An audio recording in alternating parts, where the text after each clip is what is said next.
இன்னைக்கு தமிழ்நாடு முழுவதும் அவருக்கு மிகப்பெரிய ஆதரவு பெருகிவிட்டது. இது முதலமைச்சரை 10 நாட்களா தூங்க விடல. தூங்காம இருந்து அவரு என்ன செய்யறதுன்னு அஞ்சு போய் இப்ப என்ன செஞ்சிருந்த 10 அதோட தேர்தல் அறிக்கை 10 தேர்தல் அறிக்கை கொடுத்தாரு. 2000 ரூபாய் மாதம் மகளிருக்கு 2000 ரூபாய் கொண்டாந்து கொடுத்துருவோம். தகுதி பார்த்து இல்ல 2,22,00,000 அது எத்தனை 2,25,00,000 பேர் இருந்தாலும் இப்ப 25 லட்சம் பேர் அத்தனை பேருக்கு 2000 ரூபாய் மாதம் கொடுத்துருவோம்னு சொல்லி ஒரு 10 தேர்தல் அறிக்கை கொடுத்தா, தேர்தல் வாக்குறுதி கொடுத்தாரா என்ன? அவ்வளவுதான் ஆட்டம் கண்டு போச்சு. திமுக கூட்டணி எல்லாமே ஆட்டம் கண்டு இந்த தேர்தல் பயத்துல இந்த 5000 ரூபாய் அறிவிச்சிருக்காரு முதலமைச்சர். இந்த 5000 ரூபாய் பயன் கொடுக்குமா, பயனளிக்குமா? என்ன பொங்கலும் பயனளிக்காது. திமுக தங்க கட்டியா கொடுத்தா கூட மக்கள் குவித்து போயிருக்காங்க. இங்கே விலைவாசி ஏற்றம், போதைப் பொருள் நடமாட்டம், தன்னுடைய தலைமுறையே இந்த ஆட்சி கெடுத்துருச்சு. அடுத்து நம்ம பள்ளிக்கூடத்தில் பெண்கள்லாம் நடமாட முடியாத அளவுக்கு இருக்கு என்பதை மக்கள் குவித்து போயிருக்காங்க. பொதுவா சொல்றேன், இது முதலமைச்சருக்கு யாரோ தவறாக ஒரு இதை கொடுத்து இதை செய்ய சொல்லியிருக்காங்க. இதே மாதிரிதான் இவராட்சி இப்ப செஞ்சிருக்காரு. நம்ம பிஆர்எஸ் முதல்வர் சந்திரசேகர் ராவ் தெலுங்கானா, உங்களுக்கு தெரியும், ஆந்திராவில் தெலுங்கானாவில் அவர் பார்த்தா 7,500 ரூபாய் குடும்பத்தை கொடுத்தார். அது 2023 செயல்பட்டார். 2024 தேர்தலுக்காக கடைசியில் அவரும் தோத்து போயிட்டாரு.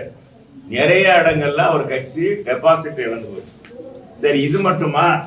நம்ம ஜெகன்மோகன் ரெட்டி ஆந்திரா உடைய முன்னாள் முதலமைச்சர், அவரு 5000 ரூபாய் அறிவிச்சார்.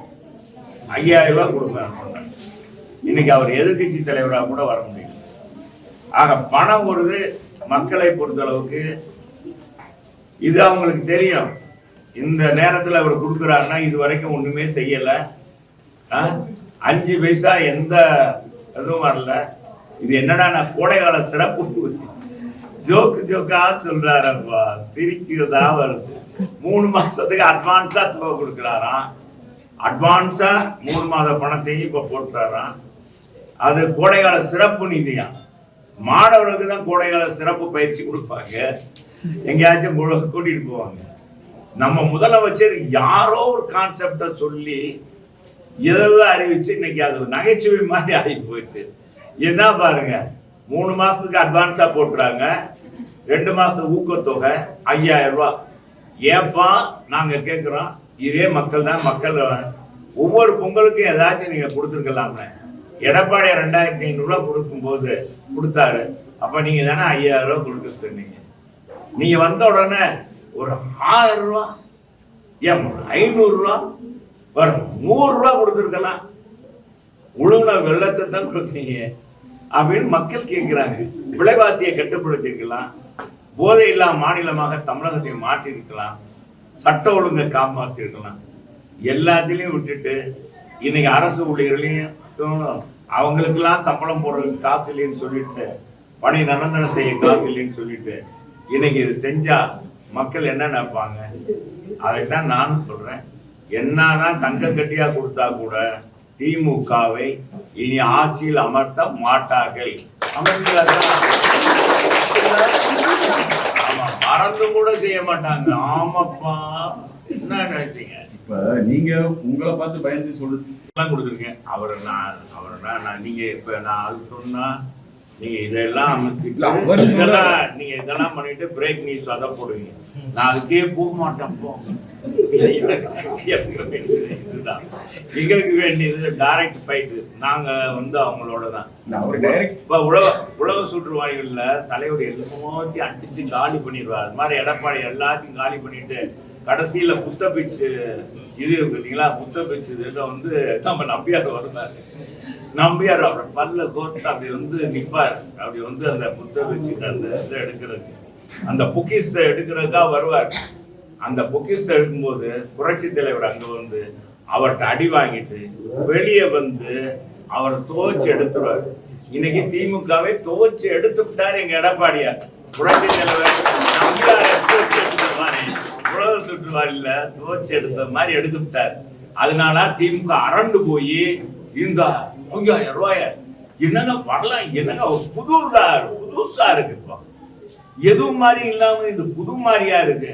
என்ன ராஜா என்னங்க புதுசா இருக்கு. கோடை காலத்துக்கு சிறப்பு என்னங்க 22ல கோடை வரலையா, 23ல கோடை வரலையா, 24ல வரலையா, 25ல கோடை வெயில் வரலையா? ஏத்தா 22ல வெயில் வரலையா, மழையா வந்துச்சு, 23லயா மழை வந்துச்சு. கேஸ் மானியம் 100 ரூபாய் கொடுக்கறதுக்கு இல்ல, எங்க பெட்ரோல் டீசல் குறைக்கல, என்னங்க மாணவர் கல்வி கடன் ரத்து பண்ணல, என்னங்க எத்தனை சொல்ற நாக கடன் முழுமையா ரத்து பண்ணல, விவசாயிகள் வாங்க பயிர் கடன் ரத்து பண்ணிருக்கலாம், அதுக்கெல்லாம் காசு இல்லைன்னு சொல்றாரு. சம்பள உயர்வு நான் இந்த முதல்ல அடிக்கிட்டு வந்த பாருங்க எத்தனை பேருக்கு, அது இல்லைன்னு சொல்லிட்டு இன்னைக்கு இப்படி சொன்னா அறிவிச்சாருன்னா என்னங்க மக்கள் என்ன காசுக்காக எதையும் செய்வாங்க.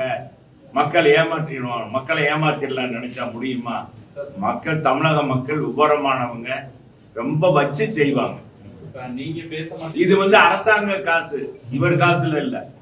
இதுலயே இன்னொரு இதுல இவங்க ஏற்கனவே இவங்ககிட்ட எல்லாமே ஆதார் கார்டு வாங்கியிருக்காங்க, பேங்க் அக்கௌண்ட் வாங்கியிருக்காங்க. இவங்க 3 மாசத்துக்கு சேர்த்து கொடுத்து தான் இது பண்ணியிருக்காங்க. இந்த 3 மாசத்துக்கு பிப்ரவரி, மார்ச், ஏப்ரல், மேவா ஏப்ரல் வரைக்கும் கொடுத்துருக்காங்க. இதுல போய் அவங்க அடிச்சு வச்சிருக்க காசை கொடுத்தா பரவாயில்ல.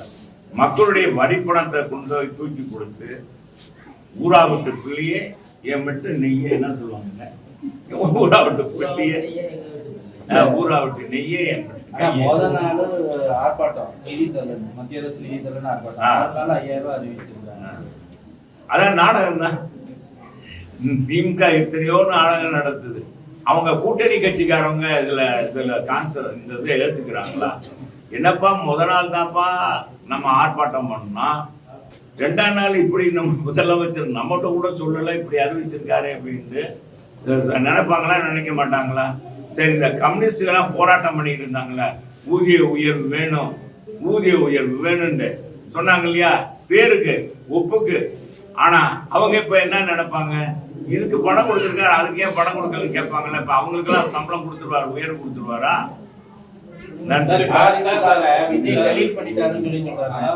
அனுபவம் இருக்குன்னு எடப்பாடி பழனிசாமி அம்மா சொன்னாங்க, எங்களுக்கு அரசியல் அனுபவம் இருக்குன்னு. அவர் என்ன சொல்றாரு, கொள்ளையடிக்கிறதுல எனக்கு அனுபவம் கிடையாது, அம்மா அண்ணா எம்ஜிஆர் கட்சி அவங்க போக விட்டதான் அவங்களோட அனுபவம் அப்படின்னு விஜய் பேசுறாரு. நீங்க பேச மாட்டேன்னு சொல்லி அவர் அடிச்சு பேசிட்டு இருக்காரு. அவர் பேசுறதுக்கெல்லாம் நான் பதில் சொல்ல வேண்டியது இல்லை. நான் தான் சொல்லுறேன், நம்பியாருக்கும் எம்ஜிஆருக்கும் ஃபைட். இது கிளைமாக்ஸ் வந்தாச்சு. கிளைமாக்ஸ்ல போய் கண்டால போயிட்டு அதெல்லாம் தட்டி விட்டு எப்படி போகும்போதே தட்டி விட்டு போற மாதிரி அதே போல இவ்வளவு பெரிய கட்சி அவரு நான் டெலீட் பண்ணிட்டேன், மனதில இருந்தே அதிமுக டெலீட் பண்ணிட்டேன் அப்படிங்கிற மாதிரி சொல்லிட்டு இருக்காரு விஜய். 1000 பேர் 1000 சொல்லுவாங்க, அதுக்கெல்லாம் பதில் சொல்ல முடியுங்களா? பா தலைவா எப்படியோ வாங்கி